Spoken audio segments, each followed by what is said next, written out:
Hello again, and here's another video about SEND support. Now, last time Terry and I were talking about one-page profiles, and today we're going to move on to talk about one planning and what that means and what it looks like. First of all, maybe you could just give us an explanation about, if we already have a one-page profile, why might we need to move to one planning? Okay, so you would expect to move to one planning if your child has been identified as having SEND, which is special educational needs and disabilities, and requires support in one or more of the 4 broad areas of need as outlined in the Code of Practice.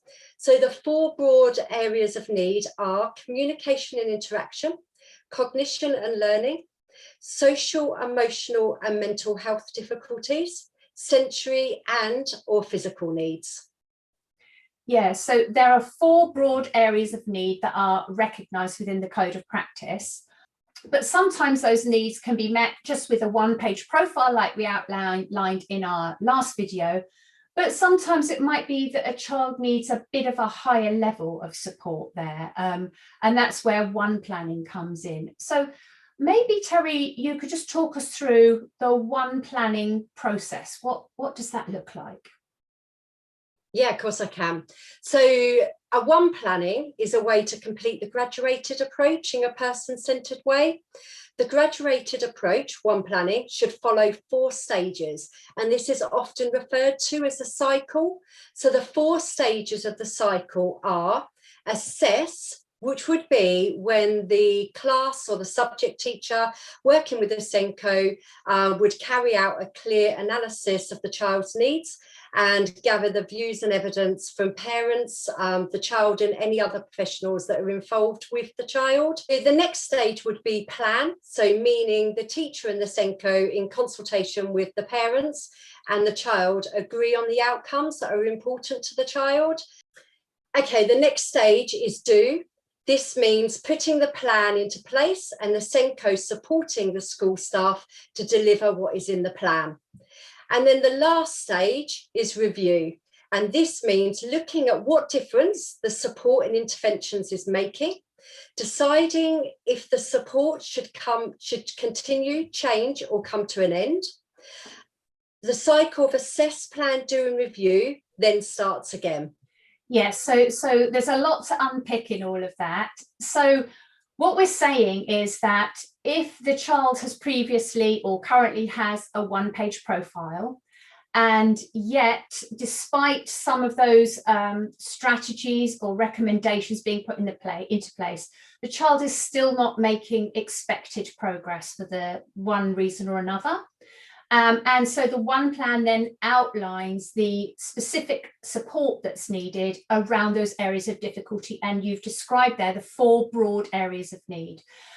So in the assess phase there, obviously what school's going to be doing with the teacher and the SENCO and everybody else who's contributing is they're just going to be looking at what progress is the child making, where is the child struggling.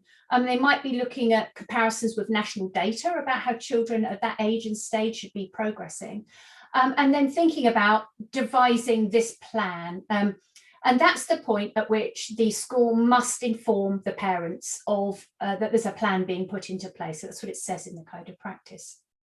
And so we've got these stages that you've just described there. So there's an assessment of the needs of the child. A plan is drawn up, and the idea is that one planning should be done as a collaborative process between the school and the parents and the young person. This is good practice. So I often hear examples where parents will say they don't know what their child one plan looks like, or the school has given them a one plan, but they hadn't have a conversation about it. But that's not the way it should happen. It should be being something that's done together. So when the school is devising a plan, there's a duty on them to inform you about that. And then the implementation is the part of the do part is when it's implemented, and that work is carried out with the child. Those supports are put in place and then reviewed. So let's just have a little think then, Terry. So we've got those rather complicated cycles, but it does make sense once you get into the process. But out of that one planning process of assess, plan, do, review, we're going to think now about the plan part. So this is what's often called a one plan. So what does a one plan look like?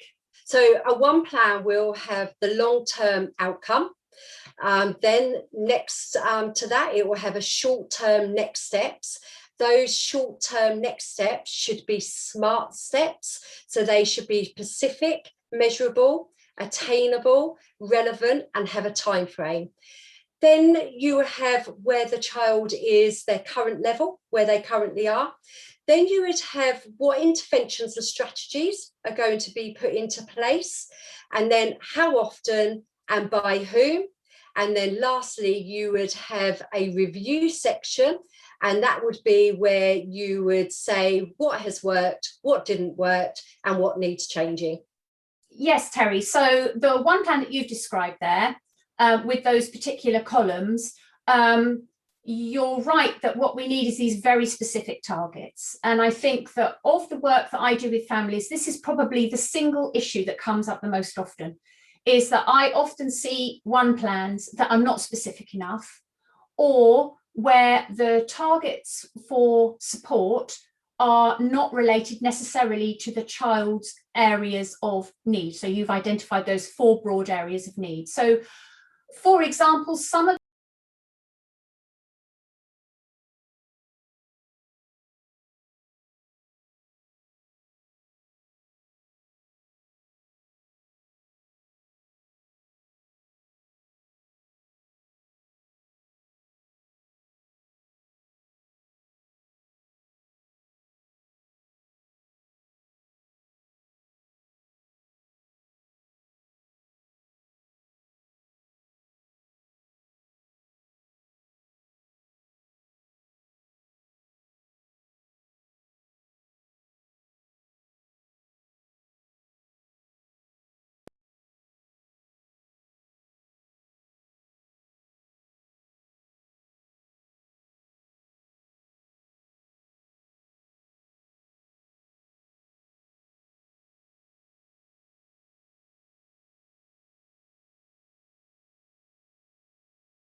breaks and whole body movement with resistance several times a day.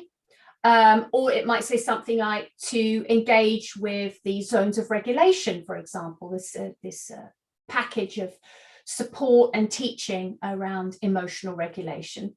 So maybe to have the child using the zones of regulation with support 4 times a week. So those are specific ways in which we might address the long-term needs of the child to remain well regulated. So then, as you said, what we might say is, what's the current level of the child? Well, that might be where we say, well, you know, during lesson times, they're bobbing up and down and they, you know, they can't sit still for longer than 2 minutes.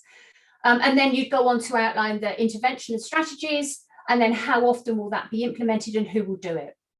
So that might say zones of regulation 4 times a week, 20 minutes each session, alongside with 2 other peers and, you know, the learning support assistant there. And then at the very end, there'll be this column about reviewing it to see how that's gone for that term. And the other thing that I would say is, what I often see with these one plans that parents come to me to ask for help with is that those targets are not specific. They're written too broadly. So that means that the children are not achieving those targets, and so they get rolled over. So what happens is we seem to have one plan after one plan, and they don't really seem to change that much. It just says, oh, this target is ongoing.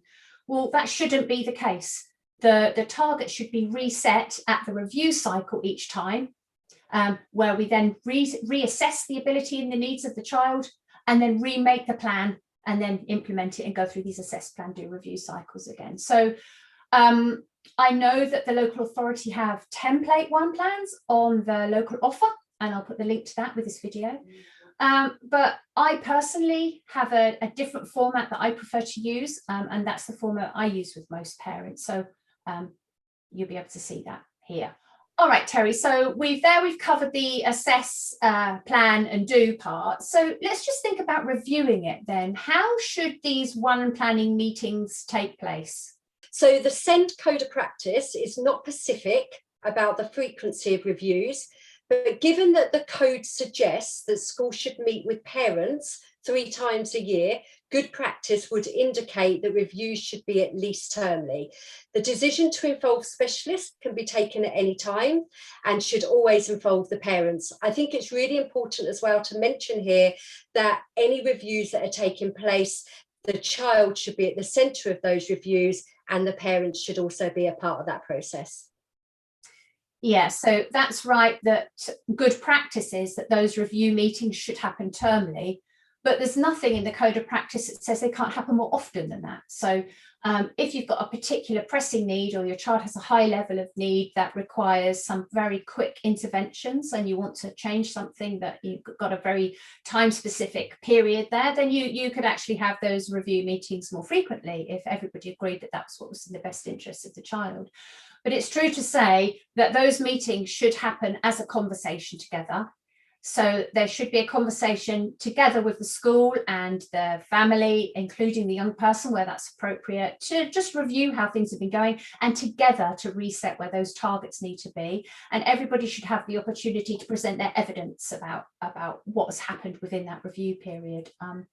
So hopefully that's useful information.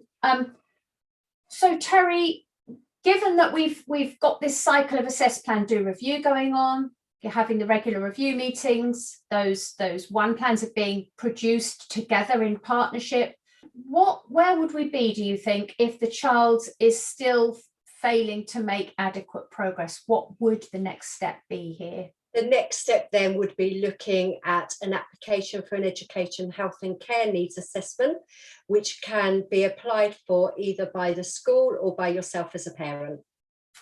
Okay, so I feel like that's the topic that we'll cover in our next video, Terry, because we've covered a lot here today around one planning, haven't we? So if that's okay, we'll come back together next time, shall we, and speak about education, health and care plan and the needs assessment process.